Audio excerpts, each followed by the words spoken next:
د افغان ډیاسپورا نتورک درنو لیدونکو دمګړي د اټک سره پروګرام ته ښه راغلاست. زه عبدالوکیل اټک ستاسو په چوپړ کې ما نن موږ د هیواد د یوې داسې هستۍ سره مرکه کړې ده چې د دې ټول ژوند د هیواد په چوپړ کې په دفاع کې او د وطن او د قام په هوساینه کې تیر شوی دی چې هغه جنرال صاحب شیر عزیز کاموال دی. جنرال صاحب ښه راغلاست زموږ پروګرام ته. مننه،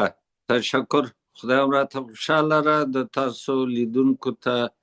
او اوریدونکو ته هم زه خپل سلامونه وړاندې کوم. مهرباني. جنرال صاحب که خبر دی چې د دې نه شروع کوو چې تاسو ښوونځی چیرته ولوستو، پوهنتون هم چیرته ولوستو، څنګه عسکري مسلک سره لیوالتیا پیدا شوله؟ کور د آباد. زه شیر عزیز کاموال په پولیسي په رتبو باندې لوی پاسوال یم. زه په ابتدایي مکتب مې په ننګرهار کې عبدالوکیل ښوونځي کې ویلې، بعد د شپږم صنف نه راغلم حبیبي لیسې ته، 12م صنف حبیبي لیسه کې ویلې، د هغې نه فارغ شوم 12م پورې. بعد د هغې نه چې 1352 کالو د یو کانکور په حساب باندې د پولیسو اکاډمي کې شامل شوم او 54 کال کې د پولیسو د اکاډمي نه فارغ شوم او اولینه وظیفه مې د پکتیکا په اصطلاح هغه وخت کې نه و، نو د ارګون لویه ولسوالي چې سپیره ولسوالي نومېده، په دې کې 4 کاله د داود په وخت کې شهید داود خان په وخت کې هلته مې وظیفه وه. جنرال صاحب یوه پوښتنه جالبه دا ده چې څه وخت په افغانستان کې پارلمان او ملي شورا جوړه شوله، شاید تاسو نه مخکې بل څوک راغلی خو ما یې نوم نه دی اورېدلی، نو د پارلمان سره جوخت ستاسې نوم یادېږي چې تاسې د پارلمان د امنیت رئیس وئ، همداسې ده؟ بیخي معقوله د هغه وخت کې چې پارلمان جوړېده، لا د مخکې د جوړېدو نه 6 میاشتې مخکې یو سټاپ د دې دپاره چې پارلماني تجربې چا نه لرلې، نو یو سټاپ معرفي شه فرانسې پارلمان ته چې هلته دی درس ووایي او ټرینینګ شي.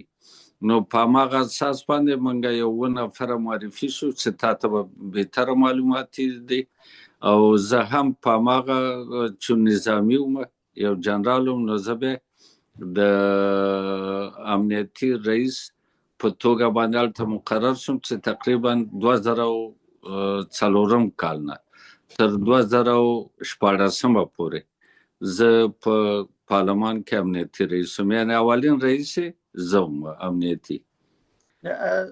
جنرال صاحب دلته خو به تاسو سره ډېرو نورو منصبوالو کار کولو، سرتیرو او نور امنیتي ساتونکو، د دې د رتب او مثلا د دې د ترفیعات د دې معاشونه دا له کوم ځای نه راتله؟ وزارت داخلې نه، د دفاع نه، د امنیت نه، که کوم بله مراجع؟ یو در طرزو کوم دا یو داسې مستقل ریاست و چې نه وزارت داخلې پورې مربوط و، نه د وزارت دفاع پورې مربوط و او نه د امنیت ملي پورې، بلکې دا راساً د پارلمان پورې مربوط و. یعنې دواړه هم اپر هاوس او لیور هاوس دواړو پورې دا صرف رئیسانو پورې مربوط و چې دی به موږ ته هدایت راکاوه، موږ به هماغسې کول. بیا یو کار ما مخکې نه دا وکړ چې ما رئیجمهور نه حکم واخیست، سربازانو په عوض مې ساتنمانان انتخاب کړه، دې دپاره چې دی دوامداره پاتې شي او هغه خپله وظیفو کې دی موفق اوسیږي. او بل یو ابتکار چې ما وکړ د دې عیاشه، ما په نقدو پیسو باندې رئیس جمهور نه حکم واخیست چې دی ته باید د عیاشۍ په عوض د ګرمې باید موږ ورته هماغه نقدې پیسې ورکړو، خوښه چې وچه خوري، لمده خوري، ډېره خوري، لږه خوري، دې دپاره چې د کرپشن مخه هم نیولي چې دی که به نیمې فرضاً قرارداد به هم کو، څه به قراردادي پټولو، څه به لوجستیک پټولو، څه به وکیل صاحبانو تقاضا وه، و دې د خاطره ما دغه شي کې لاسنیوی یا نږدې مخنیوی مې وکړ. او جنرال صاحب خبره د پارلمان ده، نو باید موږ ډېر خبرې دلته په پارلمان وکړو. په پارلمان کې د څه لیدل، څه دې کتل؟ پوه نه شوم. او یعنی په پارلمان کې څه لیدل، څه مو کتل؟ هیئت اداري چې ټاکل کېدو، دلته د رشوتونو خبرې کېدې، دلته د بډو خبرې کېدې، آیا دا رښتیا وي؟ که فرض که رښتیا وي او دلته تاسې یو څوک په بډو لیدلی وی، په رشوت اخیستنې، ستاسو عکس العمل د هغې په مقابل کې څه و؟ ځکه چې د پارلمان وکیلانو یا سناتورانو خو مسؤلیت هم درلود، قضایي مسؤلیت یې درلود. یو شی درته عرض وکړم، د وزارت داخلي پولیسو ملي امنیت دا صلاحیت نه لري چې وکیل ودرې څو پورې مشهود جرم نه وي. نو دا هر څه موږ پورې مربوط و، د محافظینو نه نیولې تر امنیتي هغه پورې پروګرامو پورې ټول که چېرته به تله هم امنیت ته د موږ په غاړه او باید وزارت داخله هم خبر کړی وی، موږ سره مشترکاً، چون بیا ولایتونه د هغې مربوط و، باید سره به موږ امنیت هغه ټینګاوه. او بل دا یو شی درته عرض وکړم، دا د خدای فضل ده چې دغه شیونه دا تاسو مخکې یاد کړی د وکیلانو رشوت، په پارلمان کې رشوت نه و. رشوت چیرته و؟ رشوت په وزارت خانو کې و. فرضاً که دی اخیسته پارلمان کې به چا نه رشوت اخیسته و، خو دی د باندې باید چې د دی معاملې وي، نو هغه موږ پورې کوم ارتباط نه لري. لکه تله به یا وزارت داخله کې به څوک مقررول، یا به کوم کار و، یا قرارداد اخیسته، یا هر څه چې اخیسته، هغه د موږ د دیدګاه نه خارجه خبر وه. لکه ته دا اوس سوالونه کوې، دغسې به موږ ته سوال پیدا و، مګر موږ پورې اړه نه لرله او دا وکیل خپل جنرال کار. صاحب زما پوښتنه دا ده، څو وخت چې د پارلمان خپله هیات ټاکل کېدو، هیات رئیسه، په دغه وخت کې ویل کېده چې د کمیسیونونو دپاره، د ریاست دپاره وکیلان خپلو کې یو بل سره دغسې یو دغې لرله. تاسې کوم څه پېښ شوي دي ستاسو په وخت کې؟ او که پېښېده د دې مخنیوی په تاسې و که په وزارت داخلي؟ خو هلته پولیس نه لره. زه درته یو شی عرض وکړم، په داخل د پارلمان کې چون ټول په سکیورټي کمرو باندې ټول مجهز و، حتی چې هر شی و هغه لیدل کېده، تعقیب کېده، 24 ساعته د موږ دا سیستم فعال و. هر څه چې د پارلمان نه د باندې و دا خبرې، په پارلمان داخل کې یعنې دا خبرې نه وي. دا چې اوس خدای خلکو ته ورکړې ده، خلک هر څه وایي، هغه بېله خبره ده، مګر هغه عیني خبره دغه ده چې په پارلمان کې که رشوت وکیل اخیسته، هم په پارلمان کې نه اخیسته، هغې خپلې هر څه چې د باندې وي، او که هیات رئیسه ټاکل کېده، په هغې کې فرضاً که رئیس د ما په وخت کې قانوني و چې قانوني صاحب یاره زه دا باور لرم چې هغه چاته رشوت ورنه کړي، چې رشوت یې ورکړی وکیل ته رای ورکړي، ولې ټول هماغه جهادي ګروپونه اکثره ټول، او دا هم یو مخکښه سړی یو شخص او دا راغی هیات رئیس، او په دویم وار باندې چې د ما په وخت کې رئیس انتخابات شوي، هغه ابراهیمي و، چې دلته دغه بد مرض چې د موږ په خلکو باندې حاکم ده چې ته پښتون یې او ته تاجک یې او ته فلانی، نو دلته استاد سیاف هم ځان کاندید کړی و، همدغسې نور ملګري هم ورسره،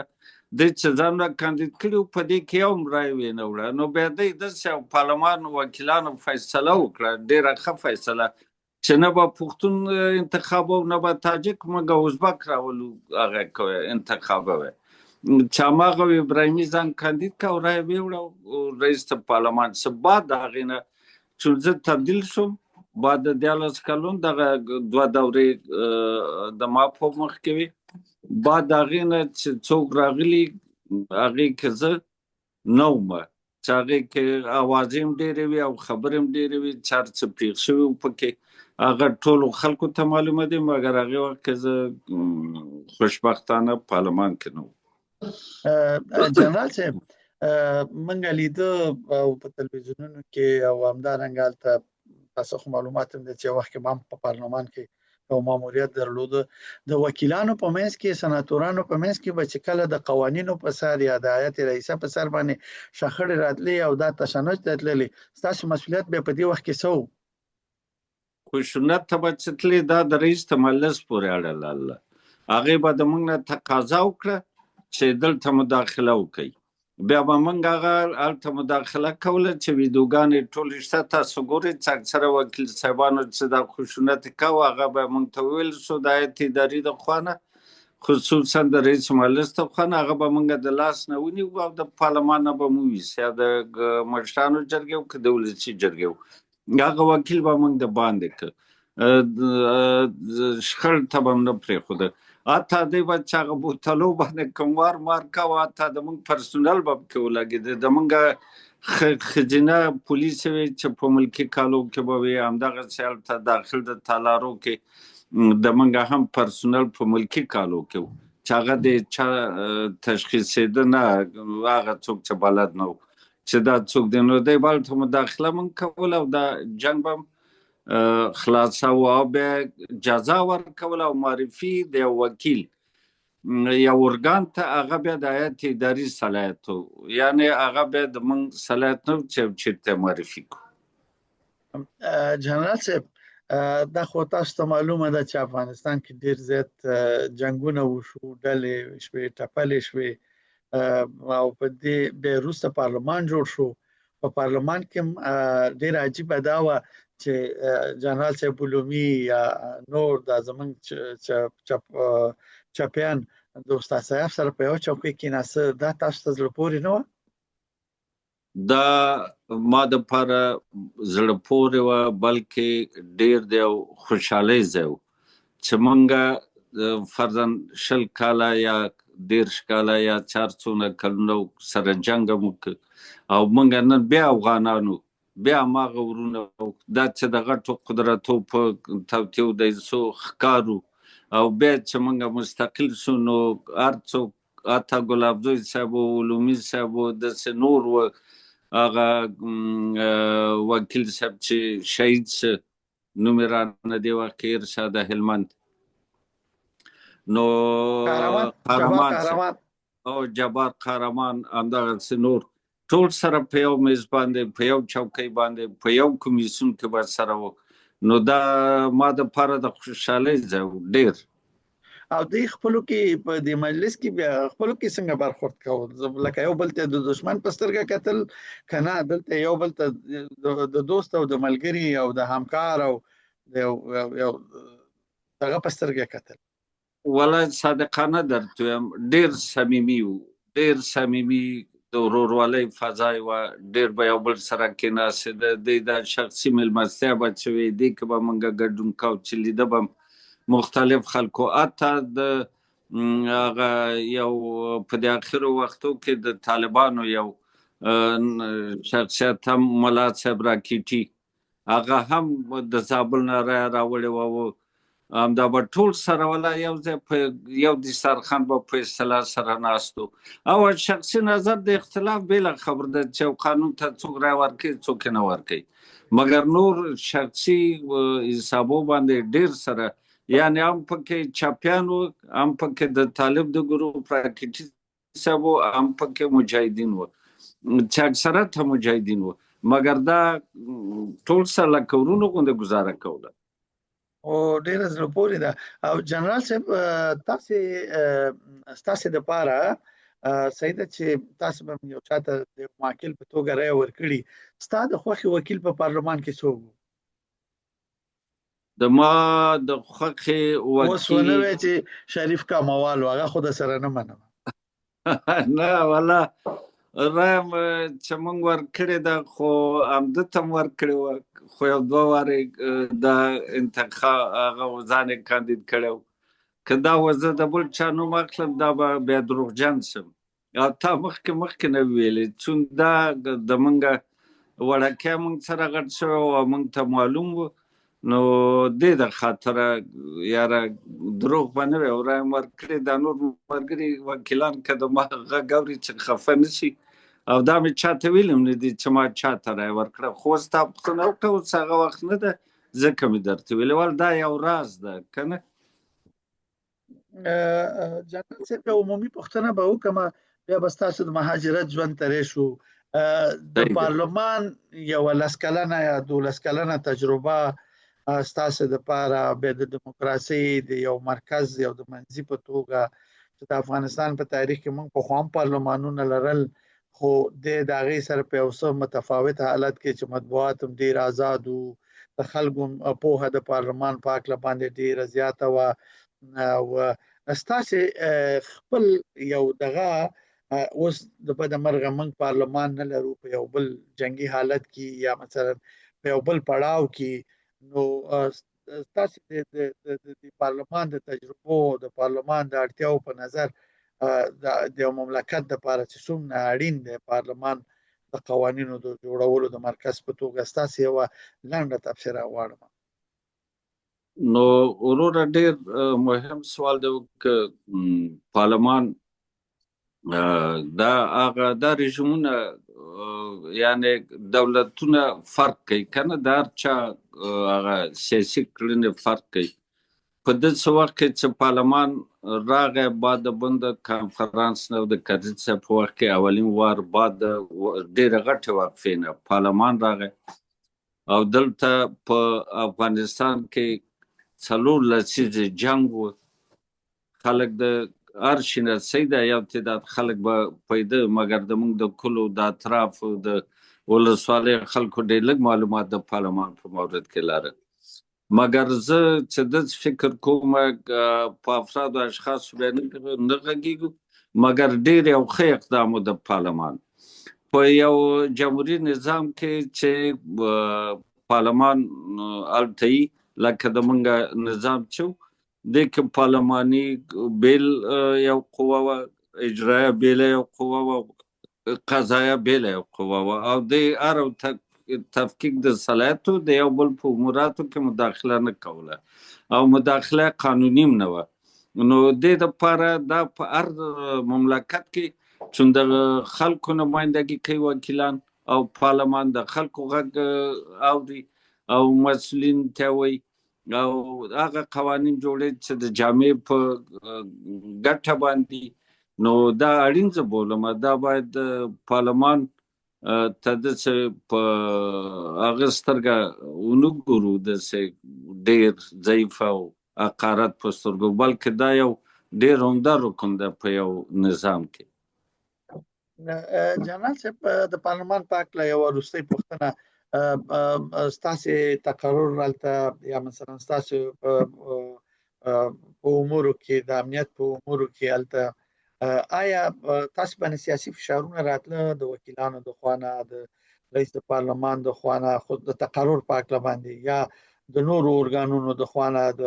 وزارت داخلي، دفاع، امنیت څه فشارونه په تاسو وو؟ یاره خدای ناراضي اټک صاحب ته به وایي دا څه وایي رئیسانو د مجلس د کور آبادي یعنې اوس د ما غږ باوري یا نه اوري دې دپاره نه یم چې هغې خوشحاله شي. تاسو دا باور وکئ که یو رئیس مجلس ماته ویلي یا د ثنا ګور حضرت صاحب و بیا مصبیار صاحب و همدا رقم قانوني صاحب و همدا رقم دی پله ابراهیمي صاحب و که یو ماته ویلي دا مقرر که یا دغه برطرف که او یا ما باندې کوم فشار راوړی او یو ټکی درته وایم د وزارت داخله لا د موږ د فشار لاندې و، موږ د هغې د فشار لاندې نه و، نه دفاع نه داخله نه امنیت د موږ په اموراتو کې مداخله نه کوله او نه موږ سره په اصطلاح په موږ کوم هغه لاره کوم د حکم خبره لول د موږ په خپله پوست معادل د یو معینیتو د ډګر جنرالي چوکۍ وه، په دې کې موږ 4 جنرالان نور زیرې داسې لرل چې د مشرانو جرګې بخش کې، داخلي د ولسي جرګې بخش کې، همدغه رقم د موږ د کشف و نظارت په بخش کې، د ما د معاونیت په بخش کې دا و موږ سره ټول 1552 نفره موږ پرسونل لاره سره د یعنې دې نه چارواکیل او سناتور ته 4 نفره موږ ورکړي او د وکیلانو د خوا نه بعضې به راتله دا مقرر که دغه کول چې هغه د موږ تشکیل دونه ولسوالیو کې نه چې موږ د دې ټولو خاستې ومنو. مګر هماغه نفر چې هغه ټریننګ شوي و او هماغه تر اخره پورې خدای پاک دې فضل چې نه څوک د موږ کې مړ شه او نه څوک د تبدیل بل ارګان سره موږ رابطه نه وه څوک د موږ نه تبدیل شي او ځای خالي شي هلته موږ په اصطلاح د دې خاستې ومنو. یوه پوښتنه جنرال صاحب ته د یو مسلکي او کادري منصب په حیث باندې لکه د زمونږ د تیر نظام کې د په اصطلاح د خلقیانو او د پرچمیانو په نظام کې چې په هغې باندې ډېر فشار راغی او هغې یو قسم منصبان تولید کړه چې د کادري منصبانو د قهر موجب ګرځېدل. همدارنګه په جمهوري ریاست کې هم دا کار وشو یا دا کار شوی دی په اصطلاح چې جنرالان تولید شوي غیر مسلکي تحصیلات یې نه وو او دلته جذب شوي؟ دا یو پوښتنه د صادقانه جواب راکړئ.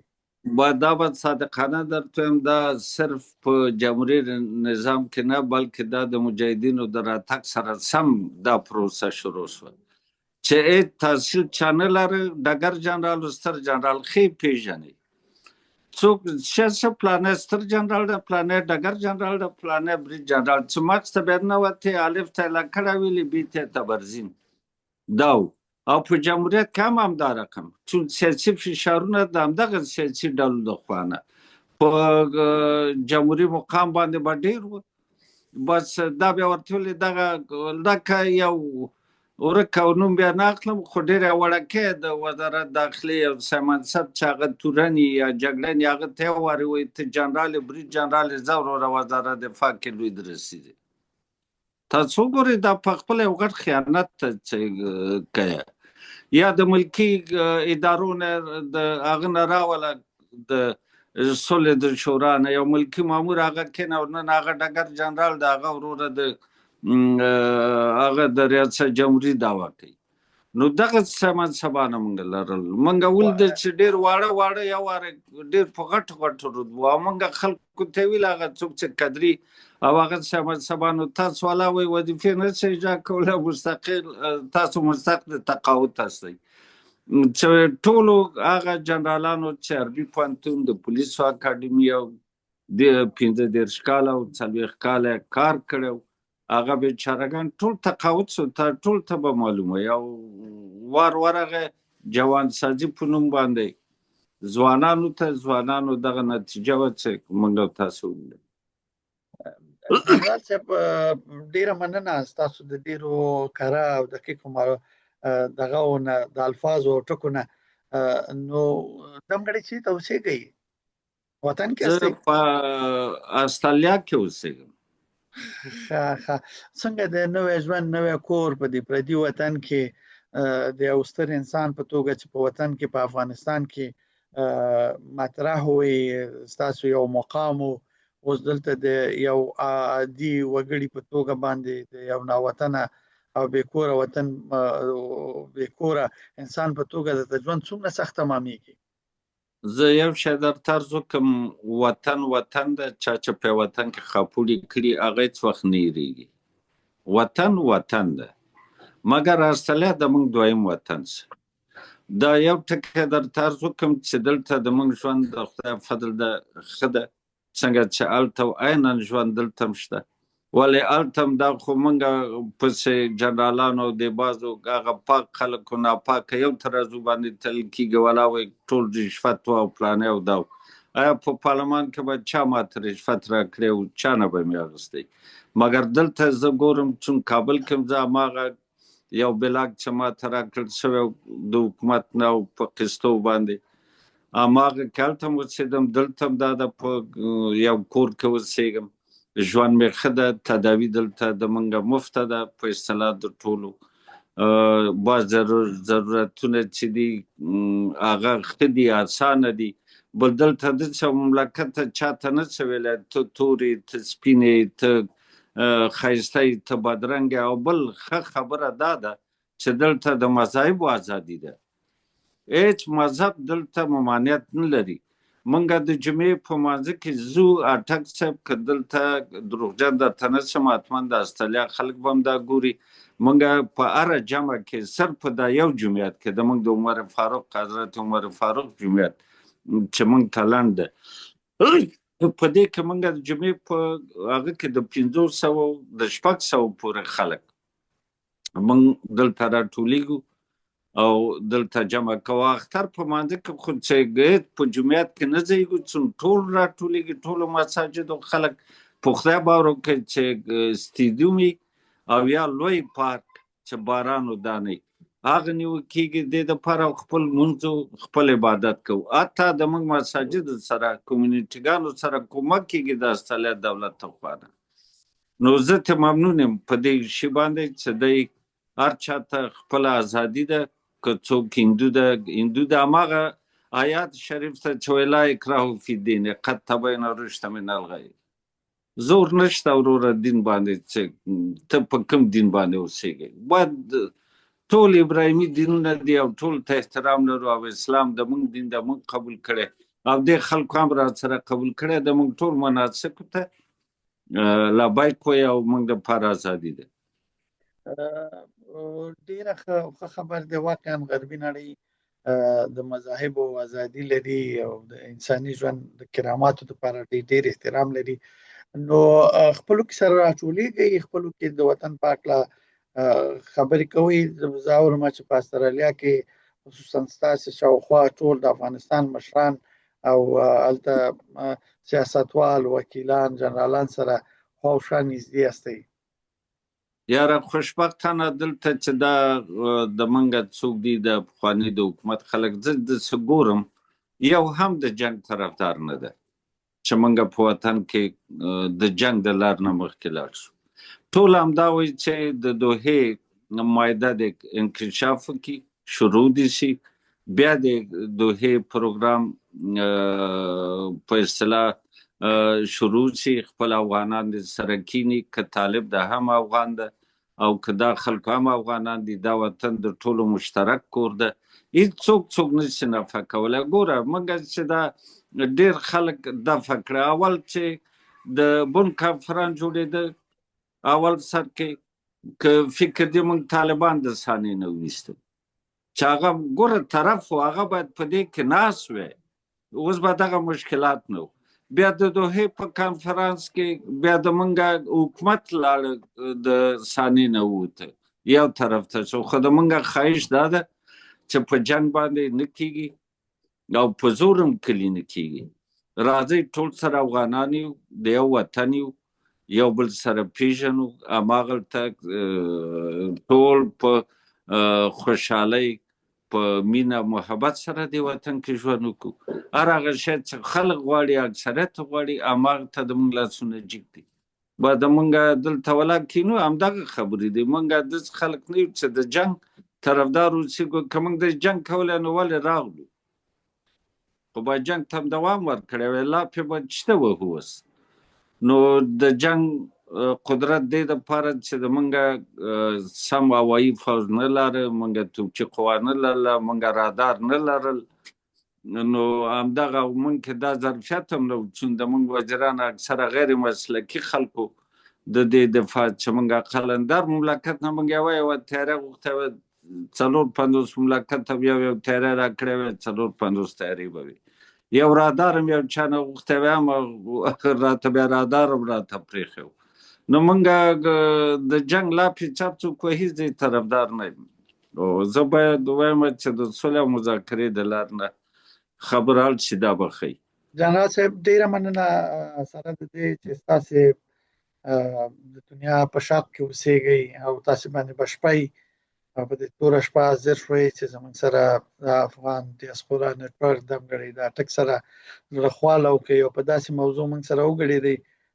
چې تر فکر کوم چې په دې موضوع به څوک نه ګړي دي د پارلمان په هکله او د پارلمان د امنیت په هکله او هلته د هغې د رتبو په هکله او د هغې د امکاناتو په هکله باندې، او په دې هیله چې یو وخت کې بیرته افغانستان کې پارلمان ایجاد شي او د اجازه ورکړي چې د قوانینو د تصویب دپاره او د قوانینو د جوړونې دپاره موږ او تاسو بیرته لاړ شو او په هماغه ځای کې کار وکړو. ښې چارې الله مو مل شه. با تا نه ډېره مننه. خدای پاک دې د تا د خبرې په د حقیقت په کرسۍ باندې کښېنئ او خدای دې کې ټول افغانان بدون د استثنا نه په یو ټغر باندې بیرته خپل وطن ته لاړ شو. د موږ وطن ده، د موږ مور ده، د موږ عزت او آبرو په وطن کې ده. نو تا نه ډېره مننه ده. هیڅ چارې جنرال صاحب، الله مو مل شه، الله مو مل شه. مننه، خدای پامان.